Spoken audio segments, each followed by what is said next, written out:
Dan, big question. Okay, lay it on me. If you were to start over all the way from the beginning, you have no training experience. And I'm going to say, we're going to go back in time. We're going to say you're 16 years old. Right. And knowing what you know now, Yeah. how would you train or train yourself differently than what you organically figured out yourself throughout time? Okay. There's a bunch of things if I'm thinking about this. And some of them are on the gym floor and some of them are out off the gym floor. And maybe it'd be good to go over like quickly, like how you organically came to right now, just like the quick version of that. Of how I came to this? Yeah. I was 60 pounds overweight, so I wanted to lose weight. I thought the way to lose weight was to do cardio, so that's where I started. Mm-hmm. Lots of different cardio machines, Stairmasters, rowers, bikes, recumbent bikes, some things that still exist, some things that are of the past now. Then from there, I went to group fitness classes that the gym sponsored on the top floor of the facility, mostly like cardio boxing, kickboxing classes where there was like a choreographed routine and then some sort of circuit training, but all kind of around boxing. And then ultimately the weight room, mostly bodybuilding style training to start, and then probably flowed a little bit more into like what's known for better or worse as functional fitness or more compound movement type stuff, getting stronger. Read a lot of T-Nation, started following a lot of those authors. That led me to a personal training career where I just learned a lot more, and it's evolved pretty much to like kind of what we do now. But that's kind of like the start, and definitely that was not at 16. At 16, my cousin Lee took me to the gym for the first time. It was a 40-minute drive away. He didn't want to pick me up anymore, so I went once, and I think I was sore for about 3 weeks. That was my very first time. So all that being said, that's how you did it. Yeah. How would you direct or curate your progression any differently? If you could like step into your younger self, yeah, and coach your younger self or curate the steps. Yeah. That you would go about fitness. Yeah. Like how would you follow? How would you teach yourself? I think I would have like, instead of like kind of separating or parsing it all out where I had like the kind of these different things, I think I would have gotten to weight training a lot sooner. I had a very, very minimal exposure to weight training. Everything was either sports or cardio. That's kind of like my view of fitness growing up. So I would have gotten into weight training a lot sooner for sure. I think I would have tried to incorporate more training variety as far as like really systematically like trying to get weights up, trying to improve cardiovascular fitness, not thinking of these as separate entities where I went through like phases of doing one or phases of doing the other. Mm-hmm. There was definitely a time when I was like strength training where I was like cardio is the enemy and I should never do this. Like it'll crush all my gains or whatever. Yeah. I don't think I would think about it that way anymore. So you'd be teaching yourself differently to like think about exercise differently than the way you thought about it back then. For sure. And then there was definitely a time very shortly after I got in the weight room that the most important thing was like, how many plates can I strap on a dip belt and do dips? And I don't think I would approach it that way anymore. I think my movement quality definitely suffered. Like if I think do you think though, like that a period like that where you're just trying to load up weight. Yeah. You think that's beneficial for anybody at any point though? Yeah, for sure. Especially when you're younger and it's like hard to break yourself. Yeah. Yeah. And I definitely I made massive improvements and massive gains, like that was definitely like a legitimate, I made legitimate progress, like for sure. Yeah. It was just the right stimulus at the right time at the right age. Was it ideal?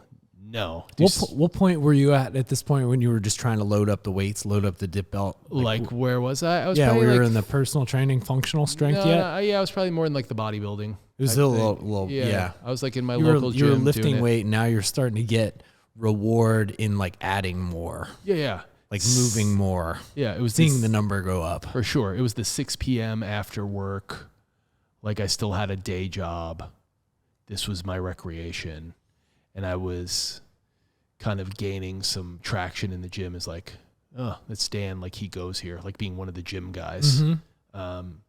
And part of that was definitely like, it wasn't really showing off, but like trying to make marked improvements So is very important. let's go back to like the first stage again so that we get this like kind of categorized some. Yeah. So like the initial stage is like an introduction, education, learning about exercise. Mm-hmm. Like where it's not so black and white, but you're learning like the movements. Yeah. Like you're learning like just what things are and how to approach like strength training, the difference between strength training and cardio training or conditioning or Yeah. is that kind of right? Am I Yeah. getting that right? But I mean, that was like way later into it because when I was starting, like there wasn't really information out there. There wasn't much. I internet. mean more like the way you would want to teach yourself. Oh, now. Yeah. So like Yeah. stage one, like if you had to describe the first stage that you would like want to introduce yourself, you said strength training earlier, Yeah. but also earlier not being so black and white about Yeah. like strength and cardio and kind of like some educational base. Yeah. I would say strength training earlier, not being afraid to mix modalities or strength qualities and energy systems. And So like broad introduction. Yep. Yeah. Yeah. Get exposed to everything. And be a little bit more cautious about like trying to get good technique rather than just try to sling up a lot of weights. Yeah. Like step one, like don't be in too much of a rush to load the weights up. That time will come. Yeah. There will be a phase. Yeah. Because I think you're right. I think there's a point in everybody's progression where they should push the weight some. Yeah. You know, get real focused and fixated on driving up your capabilities to move more and lift more and do more. Yeah. It took me probably 10 years to develop a good squat pattern. And the reason it took that long was because how bad it was the first 2 years. Yep. That makes a lot of sense. Yeah. I had to unlearn a lot of bad ideas.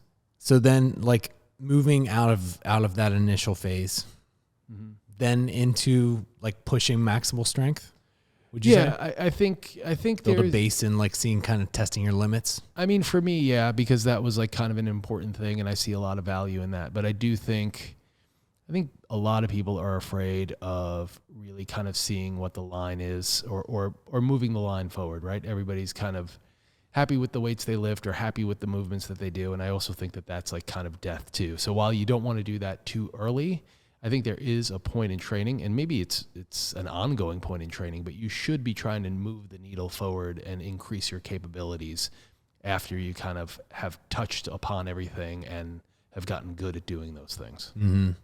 Yeah, I think that's kind of an important next step. And then like say coming off like, you know, 3 or 4 year period where you're doing that, what's the next level? I mean, I think that's kind of individual for you. Like for me, it was competing in a barbell-based sport. It's like taking on a sport. For me, it was. But Yeah. I mean, that's also But, like, we're going back to the analogy here of like what you would do for yourself. yeah. I mean, I really enjoyed that. Yeah. Like I loved it. And that kind of fits. Yeah. That makes sense too, right? Because Yeah. like you've been through the phase, you know what's what. You've pushed some loads and built up your basic central nervous system strength capabilities, and then you learn a real skill like in a sport with real defined, clear rules. Yeah, for sure. Plus, you have to understand that I came from a really hard-headed place of like, well, these movements are valuable and these movements are bullshit. And so the training becomes really rote after a while because you're just relying on such a small number of movements to really get like your training in, right? So adding like a sport component adds more meaning to the training. If you're taking training seriously, it's just like a next level thing, like develop a skill, have a little bit more to it. You know? Do you think most people need a sport? No, I don't think most people need a sport. Most people are not as, I mean, I was like kind of really, really deep into training. It was like really super important to me. So I don't think most people need a sport. But I do think your training needs to have meaning and something to shoot for.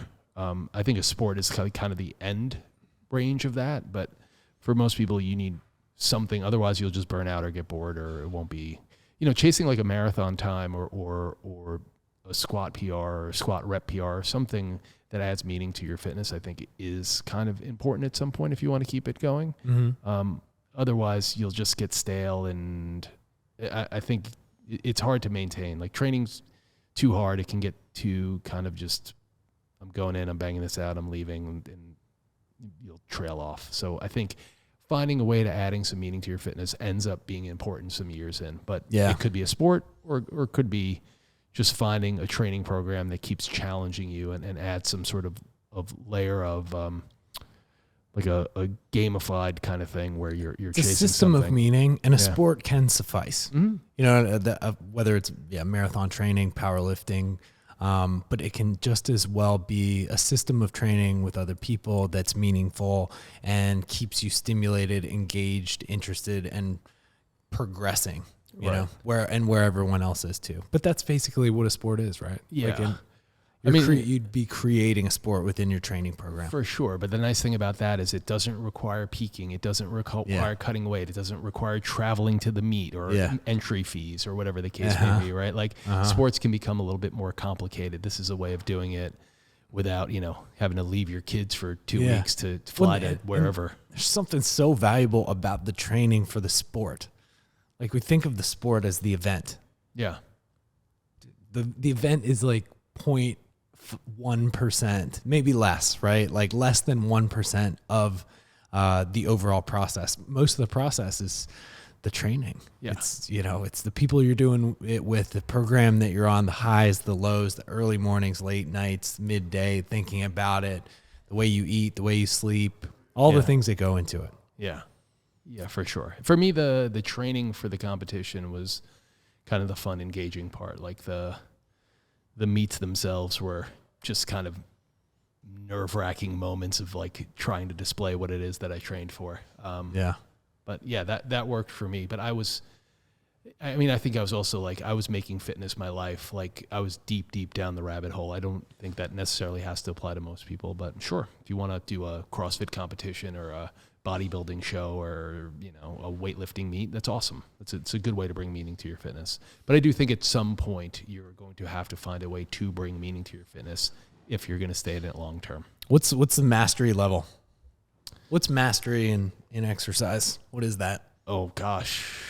What is the 10,000 hour master, the super rare individual? Yeah. What is the training for that individual, for that person who's been through it all? Well, in like the Soviet system, there is like a master of exercise. But those guys are just very well schooled. A lot of times they're Olympians or they've trained Olympians. They've gone to school. They have the formal education as well as the experiential thing.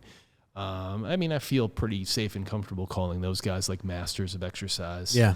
I don't know that I've ever been to a gym or seen people who I would say like, oh, that guy's got it mastered, figured out, it's done. Yeah. Well, what would you imagine a master of exercise doing for their exercise? What is their training like? What would you think? Oh, what would I think? And what do you think? Yeah. What do you think they're doing when they're training at that point? I have a feeling that a master of exercise is doing very little. They're doing the basics remarkably well. They're probably paying attention to the things that other people aren't paying attention to. How they move, how their body feels while they're doing it. How are they optimizing for the training with other aspects of their life? I think those are the people who are probably like, really kind of have it all figured out, or like that kind of next level, kung fu master kind of thing. Mm-hmm. I don't think it's like necessarily the guy who's slinging the most weights around or the most impressive athlete. I think the master is probably like never getting hurt again and is always like improving. Yeah. And just like kind of has a real comfort with training and is assimilated it into his life or her life in a way that's like really meaningful and sustainable and just like almost like they have a peace with it. I think you're right. I think you watch those people and there's only like maybe less than 5 people that I've ever like really watched and thought like, oh, they're kind of at that master level, but there's something extremely simple about what they're doing and even the way that they talk about it. Everything has gotten distilled down. They see the big picture. They don't really get too caught up in the trivial. Yeah. They know the long game, the big picture, what they're doing. For sure. And they try not to overcomplicate things for themselves and for others when they talk about it. Yeah, I feel like I see those people, not that I'm spending a lot of time here, but like I feel like I see those people in like kind of the yoga world a little bit more than in like the weight training world, where these people just kind of have a practice that's like very internalized and very meticulous and really beautifully done. And the point of it is for it to be beautifully done and to do it every day, and not necessarily like, I want my body to look like this or I need to perform this way. It's like, it's a deeper meaning. Yeah. That's like, I think it's like a little bit easier sometimes to like see what that looks like in other modalities outside of weight training. Well, there you have it. That's a young goal, man. We'll be working on getting there Forever. being there. Yeah. But yeah, good talk. And, I'm Kyle. I'm Dan. We're at the Fort. We take this seriously. And we do what works.